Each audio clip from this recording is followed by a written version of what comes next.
the Leapmotor C10. It goes up against the likes of the BYD Atto 3, the Proton EMA 7 and as well as the Xpeng G6. It is priced at 159,000 ringgit, whereas the Proton EMA 7 is just about 124,000 ringgit. And then you have the Atto 3, which is about 150k, and then the Xpeng G6 is slightly more expensive than this at just over 165,000 ringgit.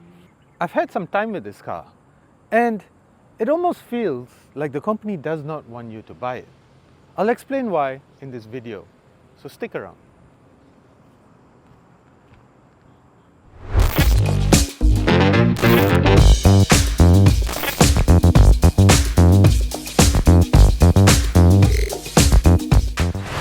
Powering the Leapmotor C10 is a single rear-mounted motor that puts out 218 PS and 320 Nm of torque. So unlike some other EVs, the C10 does not offer outlandish performance. It is a big, heavy SUV though, weighing in at 1,980 kilograms. Despite that, it accelerates to 100 km per hour in 7.5 seconds and maxes out at 170 km per hour. Providing juice to the motor, on the other hand, is a rather smallish battery. The lithium iron phosphate battery has just 69.9 kWh of capacity, and this gives it 424 km of WLTP range. Charging wise, the C10 takes 84 kilowatts of DC charging, which lets it charge from 30 to 80% state of charge in 30 minutes.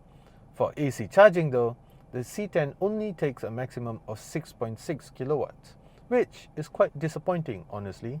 With AC charging, it will take a little over 6 hours to charge from 30 to 80%. In terms of design, it's obviously a very safe design. There's no ugly angle to it. So Leapmotor was not exactly very ambitious with its design. It's a good looking design, no doubt about it. The headlights sort of remind me of the ones from the Smart #3.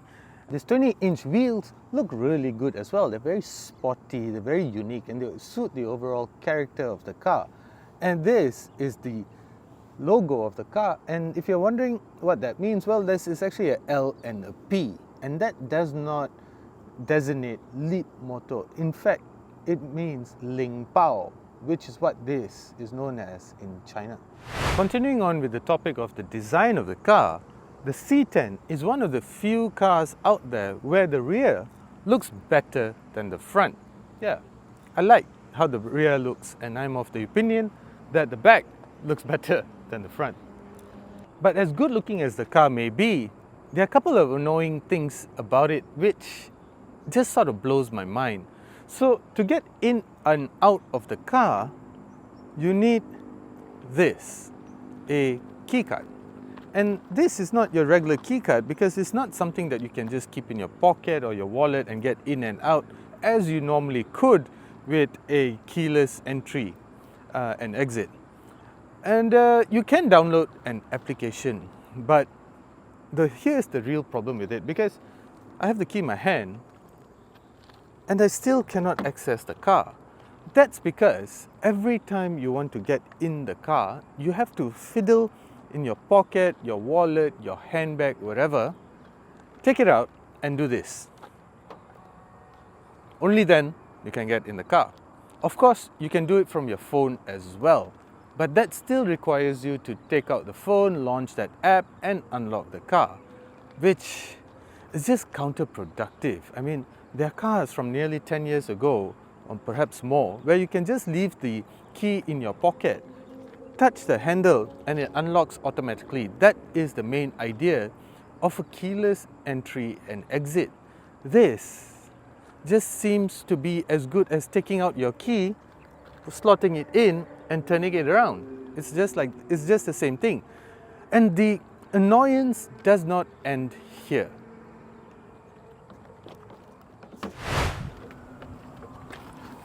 So to start the car,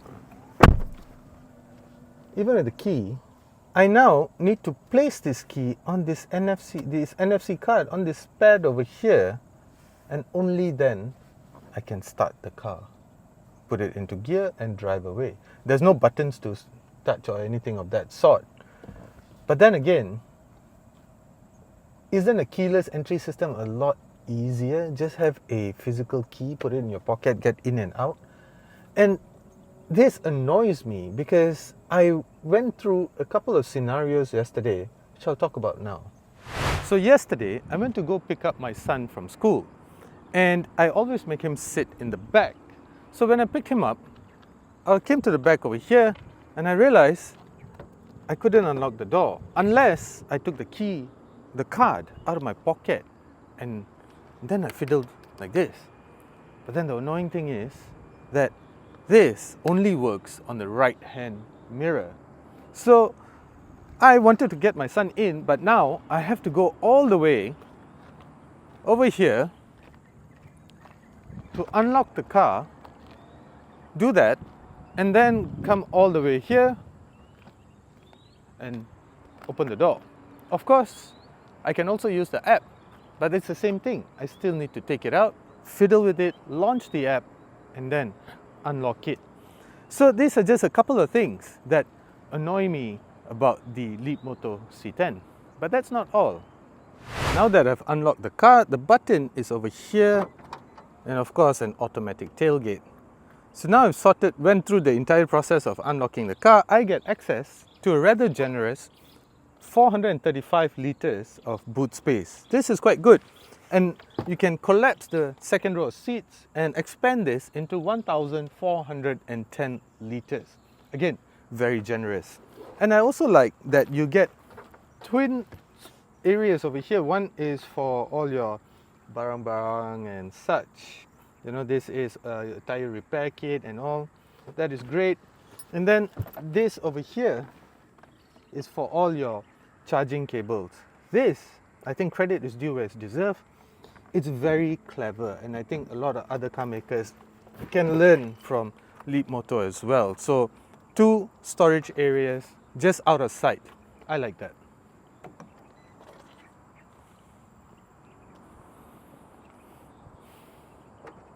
Back inside here, well, now let's talk a little bit about the good things about the Leapmotor C10. One of the best things about the C10 that I like, among other things, are the seats. These are some seriously comfortable seats. Even my 4-year-old came in here yesterday and he was like, wow, these seats are nice. And they're nice because they're soft, they're plush, they feel very comfortable. They're not wrapped in leather though. These are silicone leather seats, but that's okay. I'm not sure how they will stand the test of time, and I'm not yet sure if they will fade and such under our gruesome Malaysian sun. So time will tell how this stands our Malaysian heat. But for now though, they look good, they're ventilated, and they're seriously comfortable. Moving on, now you'll notice that the interior is very simplistic. It's very typically Chinese EV that all want to be Teslas. You know, yeah, Tesla is the culprit that started this oversimplification of the interiors just to make their manufacturing process easier and cheaper. Now, because of that, every other Chinese EV maker has thought that is the correct way to go. Not really lah, my friends. It's quite annoying because simple things like accessing air conditioning controls is done through this screen over here. And I gotta say that it's a simple one-step process. Like you just press on this, and over here you get access to all of the air conditioning controls. But notice where the air conditioning vents are placed. They're all placed right here. This for the passenger, this is the 2 vents that you share with your co-passenger, and then this is the driver's passenger over here. But because you cannot adjust them manually in like how you would normally do in a car, because it's just a half-second process to have that cool air blowing into your face, you have to go in here and you have to sort of convince the screen that this is where your face is located and this is where you want the cool air to blow. Try doing this when you're driving and you're suddenly feeling cold, or you're feeling warm or something, and you want air to be blown to or away from your face. This can become tedious. Of course, you can also just put it into there's some modes over here that you can put like free air, air sweep, direct or indirect. But sometimes you just want to customize it because not everybody is of the same height and the size and such, right? So that can be a little bit annoying. I do have to say though that this infotainment screen over here comes with the Snapdragon 8155 chip. And what that means is that you get some crystal clear graphics. I mean, look at this cliff. Look at the details. And if I do this, look at how smooth it transits from scene to scene. This is really, really cool. I gotta give it up. This is really, really nice. But you know what's the annoying bit? No Apple CarPlay or Android Auto, my friend. Tara, so no Waze, no Google Maps, no nothing of that sort. You know what I have resorted to? Using my good old phone holder, just as you would when you're driving a 1989 W124. But having said that, I was told that Leapmotor Malaysia, Stellantis Malaysia, which is the distributor of Leapmotor in Malaysia, is talking to the headquarters in China, and they might introduce CarPlay and Android Auto through over-the-air updates for this. So I'm hoping that comes soon. Anyway, the other things that I think can make life behind the wheel a little bit better are the driver aid systems. Now, every time I get into the car, I have to turn off these systems because they can be very annoying. This is like an overbearing mother or an annoying toddler that just cannot seem to shut up, right? So every time a car comes close to it, it rings a bell. Every time you sort of just drift out of your lane, perhaps a biker is getting too close to you, it scolds you. This little sensor over here, this is keeping an eye on you. And every time you look away, it tells you to keep your eyes on the road, like an overbearing mother or father. Now, to turn this off, you have to do this. You have to press on this settings icon over here. You have to go into this ADAS over here. You turn off the intelligent speed assist, otherwise it's just going to pick up the local speed limits, like 25 kilometers per hour, 30 or 60, and it's just going to tell you off every time you go over the speed limit. And besides that, I do this, I turn off the lane departure, I turn off another one, yes, the lane departure, and that's it. This is just a bunch of things that I have to do every time I get into the Leapmotor C10. Otherwise, there's just too many bells and whistles. You might be able to deal with that. I know some people might be able to deal with that. But I don't want to be constantly reminded that, oh, you're over the speed limit. Oh, you're not looking at the road. Oh, you're drifting out of your lane. Oh, you're this. Oh, you're that. God. It's like getting married to the Leapmotor C10. But having said that though, guys, if you want a car that is big and spacious with nice, comfortable seats, this is very, very, very nice. It's really, look at me. Look at me. Look at the amount of space. I'm nearly 6 foot tall, right? And there's just, now you get proper air conditioning vents with proper controls, just like how they should be, my friend. This is how you control air conditioning vents, right? Not with the electronic screen or something. This is a really nice place to be in. I gotta give it up. The Leapmotor C10 is super comfortable. The seats are fantastic. Now, I want to tell you about the one thing that I really, really, really like about the C10. And this is one thing I think Leapmotor has done better than almost any other Chinese EV maker.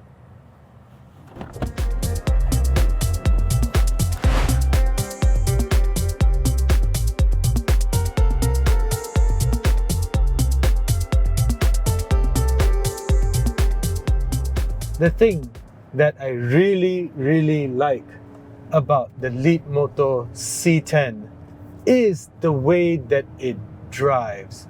It's such a nice car to drive. Now, this is important for me, and I believe should be important for you as well, because when it comes to ride and handling, there are not a lot of Chinese EVs that get it right. Now, apparently, the Chinese buyers back in China, they like cars with softer suspension.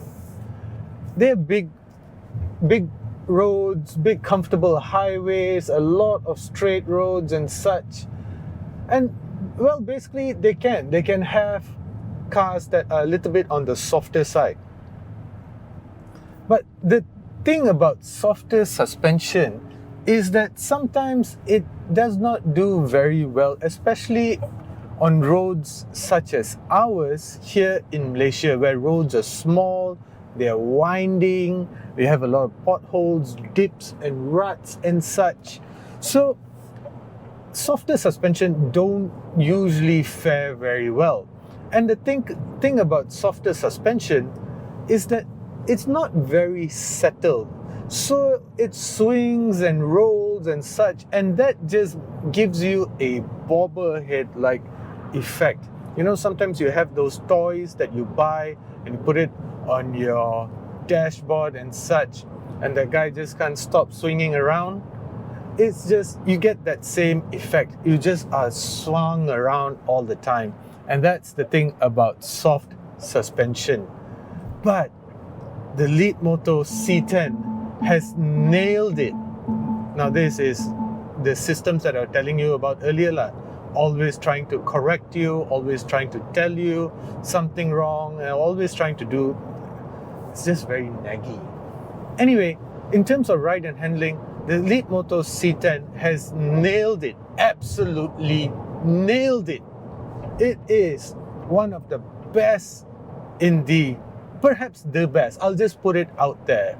My reputation at stake that this Leapmotor C10 is the best Chinese EV when it comes to ride and handling. It's brilliant. And the reason why Leapmotor has done so well is because they're partly owned by the Stellantis Group. And under the Stellantis Group, you get giants of the automotive industry. One of those giants is Maserati. And the thing about Maserati is they have had a hand in tuning the chassis and the suspension of the Leapmotor C10. Now, I couldn't find any evidence that the engineers from Maserati themselves have had a hand in the ride and handling of the C10. But I did find out that the chassis engineers from the Stellantis Group, whatever that might mean, had a hand in the ride and handling of the C10. So that's why it handles so well. And just to ensure that it handles as well as they want it to, again, it's just going off. This is the thing I mean, it's just annoying. And the thing about the C10 is to ensure that it handles as well as they want it to, they headed to the Maserati proving ground in Italy to tune the suspension of the C10. Now this is good because you feel very connected to the road. You know exactly what the road is throwing up to you, and you can, as such, respond adequately. You know, you want to feel everything that the road is throwing at you. I know some of you have left comments saying that you like softer suspension. Guys, the only reason why you like soft suspension is because you have not felt how a properly refined suspension is like. This is suspension settings done right. In terms of ride and handling, the Leapmotor C10 absolutely nails it.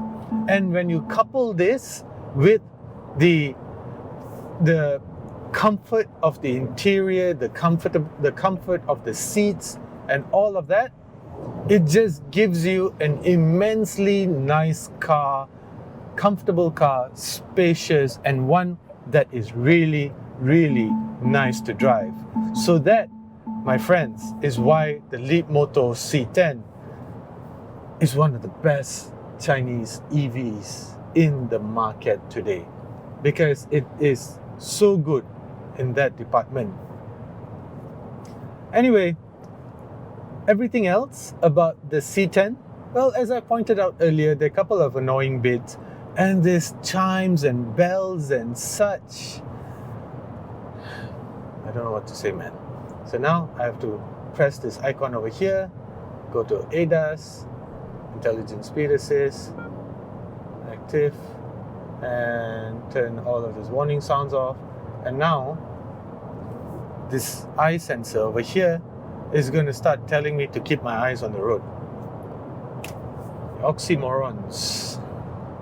The other thing that I have to say about the Leapmotor C10 is the driver aid systems. I know as I've said that they're, loud, brash, annoying and such. The other thing is the lane keep assist. You can never fully turn it off. And that is because of some European regulations and such. But you can never turn off the lane keep assist. You might be able to turn it off over here, but the system will never fully turn off. It will always try to pull you back into your lane. So I have the system turned off. It allows a little bit of drift and then it pulls you back. A little bit of drift and it pulls you back. So that's the thing about these onboard systems. So I know a lot of people that just live with it. I know a lot of, especially newer drivers, younger drivers, you appreciate this, and it's good. It's there for that particular purpose. But sometimes, especially in Malaysia, when we have smaller roads, as I was saying, we have a lot of kapchais running around, zipping through traffic. And sometimes when you want to perform an emergency maneuver and just avoid something by flicking the steering just a little bit, you have to fight the car. You have to fight the steering wheel.